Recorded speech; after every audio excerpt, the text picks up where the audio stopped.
பெண்களுக்கு எதிரான குற்றங்களுக்கு ஆளும் அரசுதான் பொறுப்பேற்க வேண்டும் என்று முன்னாள் அமைச்சர் கீதா ஜீவன் தெரிவித்துள்ளார். தூத்துக்குடியில் செய்தியாளர்களிடம் பேசிய அவர், பாலியல் புகார்களில் சிக்கிய தவேகாவினர் மீது முதலமைச்சர் விஜய் நடவடிக்கை எடுக்கவில்லை என்று குற்றம் சாட்டினார்.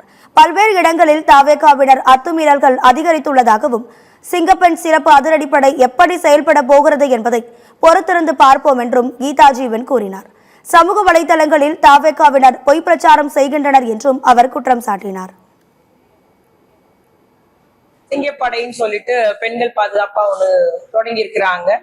குறிப்பா முதலமைச்சர் தொடங்கி இந்த பிங்க் பேட்ரோல் அப்படின்னு சொல்லிட்டு சிறப்பு வாகனத்தை கொடுத்து சிறப்பாக பெண்களால் பெண்களுக்கான பாதுகாப்பை உறுதி செஞ்சாங்க. அதை இன்னைக்கு பேர் மாற்றம் போட்டு ஸ்டிக்கர் ஒட்டி இன்னைக்கு ஒரு பேர் வச்சு பண்ணியிருக்கிறாங்க.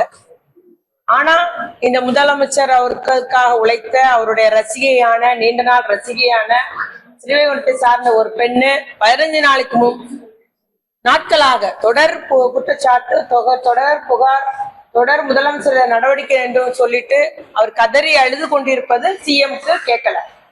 அதுவும் அந்த அம்மா இன்னொன்னு சொல்லுது, இதுக்கு எல்லாம் தெரியும், அந்த தவாக எம்எல்ஏ அவர்களுக்கு ஸ்ரீவைகுண்டம் எம்எல்ஏக்கு எல்லாம் தெரியும் சொல்றாங்க. இந்த எம்எல்ஏ கூட்டு இன்னும் விசாரிக்கல.